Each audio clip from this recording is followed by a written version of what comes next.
तो चलिए नाजरीन, अब जरा बात सरहदी जिला राजौरी की भी करते हैं। जहाँ नाजरीन गुज़श्ता माह की 21 तारीख तो याद ही होगी जब सरहदी जिला राजौरी के नौशरा इलाके में एक दरअंदाजी की कोशिश के दौरान एक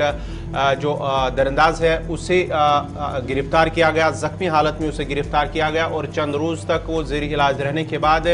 गुज़श्ता रात को ही जो फौजी ज़राए का कहना है, पुलिस का कहना है कि दिल का दौरा पड़ने से उसकी मौत हुई है। तबरुक हुसैन नामी दरअंदाज जो 21 अगस्त को दरअंदाजी के दौरान जख्मी हुआ था, जहां पर फौज के साथ जब उन पर गोली चलाई गई जख्मी हुआ था, उसके बाद ही उन्हें अस्पताल ले जाया गया। फौजी अस्पताल में वो भर्ती था, ज़ेरी इलाज था और आज गुज़श्ता रात यानी कि रात के दौरान उन्हें दिल का दौरा पड़ने से उनकी मौत हुई है। पुलिस का और फौज का कहना है तबरुक हुसैन नामी जिनके कब्जे से हथियार भी बरामद किया गया था, तब फौज और पुलिस ने दावा किया था कि उनके कब्जे से हथियार भी बरामद हुआ है। ज़ेरी इलाज था, गोलियां लगी थी और तब से वो ज़ेरी इलाज ही था फौजी अस्पताल के अंदर और रात के दौरान गुज़श्ता रात ही उनकी दिल का दौरा पड़ने से उनका इंतकाल हुआ है।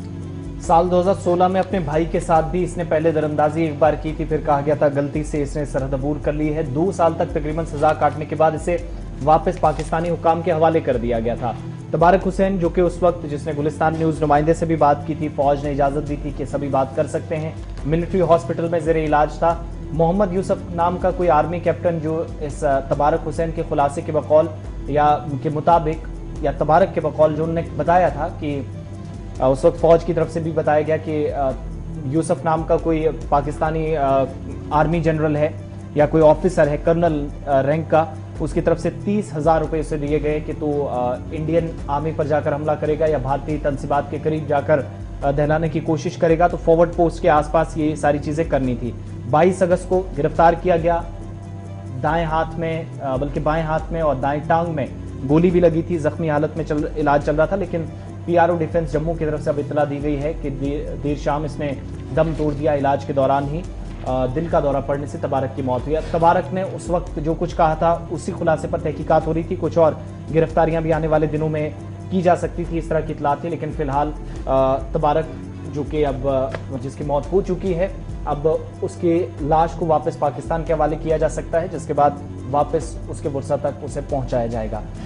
सरहदी इलाकों की बात हुई है तो एक और तस्वीर आपको बताते हैं। एक और इसी तरह का शख्स जिसे जहनी मरीज बताया जाता है और पिछले कई सालों से एक नहीं, दो नहीं, तीन मरतबा ये सरहद पार कर चुका है और तबारक उधर से आ रहा था, रशीद नाम का इस शख्स इधर से जा रहा था। तस्वीरें आपके सामने जरा फुल स्क्रीन पर दिखाइएगा, जिसके बाद कल पाकिस्तानी रेंजर्स ने इसे वापस पुंछ पुलिस के हवाले कर दिया। फौज पहुंची, SHO पुंछ की क़यादत में टीम पहुंची और पुलिस स्टेशन पुंछ में उससे पूछताछ भी की जा रही है। अब रशीद से इस एंगल से भी जांच की जा रही है कि बार बार जहनी मरीज बताकर ये सरहद पार कर जाता है, कांटेदार झाड़ियां तारों को क्रॉस ओवर करके ये सरहद के उस हिस्से में चला जाता है जहां पर किसी को भी भटकने की इजाजत नहीं होती है। लेकिन ये शख्स जिसे कल वापस रेंजर्स की तरफ से और काफी वक्त से ये मिसिंग भी था, पुलिस के पास ये रिपोर्ट भी थी और शक जाहिर किया गया था कि शायद ये उसी तरीके से वापस चला गया होगा जैसे पहले इसने 1-2 बार किया है। फिर से ये चूंकि पिछले काफी दिनों से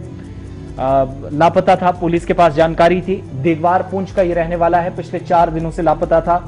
चक्कर नबाग सेक्शन से इसकी वापसी हुई है। 31 साल मोहम्मद रशीद जो कि 70 दिन का बेटा है, देगवार तिलवा पुंछ का, और 30 अगस्त को बताया जाता है कि इस शख्स को जो कि क्रॉसओवर कहीं हो गया था, मिसिंग रिपोर्ट लिखी गई थी, अब जाकर इसे वापस पाकिस्तानी हुकाम की जानिब से भारतीय हुकाम के हवाले कर दिया गया। लेकिन पूछताछ इस वक्त इस एंगल से भी हो रही है कि कहीं कोई इस तरह के कोई गठजोड़ तो नहीं है जिससे ये पता चले कि कोई सरहद पार किसी एजेंसी के राब्ते में आया हो या कोई साजिश इसके पीछे हो जिसकी वजह से ये बार बार सरहद भी अबूर करता रहा है।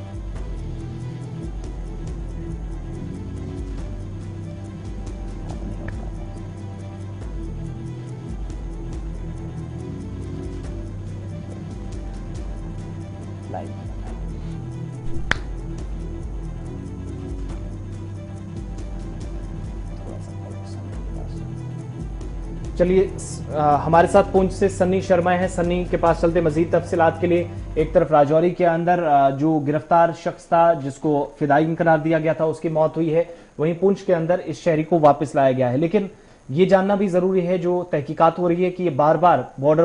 पार चला जाता है लेटेस्ट अपडेट इस पर और क्या है? सनी शर्मा हमारे साथ पहुंचे। सनी, क्या पुलिस की तरफ से भी कोई खुलासा किया गया है रशीद की वापसी के हवाले से? बिल्कुल आसिफ, आपको बता दूं कि मोहम्मद ये जिसका नाम मोहम्मद राशिद बताया जा रहा है, ये धगवार तेड़मिया का रहने वाला है। ये बताया जा रहा है कि इससे पहले भी पाकिस्तान में 2 बार जा चुका है और आज जब ये 30 अगस्त को पाकिस्तान चला गया तो वहां से जब इसे वापस लाया गया कल, तो जब इसके घर वालों से हमने बात की तो उनका कहना है कि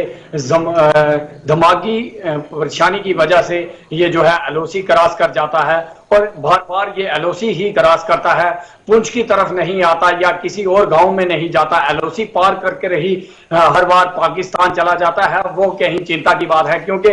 इससे पहले 2 बार पहले ये पाकिस्तान चला गया और पाकिस्तान की फौज और भारतीय सेना की तरफ से इसे फिर अपने घर जो है वो वापस लाया गया था। इसको रात को पुंछ पुलिस स्टेशन में लाया गया, जहां से इससे फिर से एक बार पूछताछ जो है बड़े पैमाने पे की जा रही है कि बार बार पाकिस्तान जाने का क्या मकसद है, क्यों ये जो शख्स है एलओसी क्रॉस करके पाकिस्तान चला जाता है। और इसके जो घर के लोग हैं उन्हें भी बीती रात जो है पुंछ पुलिस स्टेशन में लाया गया है, जहां उनसे भी पूछताछ जो है बड़े पैमाने पे की जा रही है क्योंकि हमने देखा था कि पिछले कई दिनों से लगातार सिक्योरिटी फोर्सेस जो है एलओसी पर इस तरह की एक्टिविटी को जो है वो सामने ला रही है कि कुछ लोग जो है उस तरफ से इस तरफ आ जाते हैं या इस तरफ के लोग जो है वो उस तरफ चले जाते हैं। उस पर बड़ी नजर जो है वो बनाए हुए थे और कल ही ये शख्स जो है धगवार तेड़मे का रहने वाला है, ये उस तरफ से इस तरफ लाया गया और बड़े पैमाने में इससे पूछताछ चल रही है। जी बहुत बहुत शुक्रिया तफसीलात फराहम करने के लिए सनी पुंछ।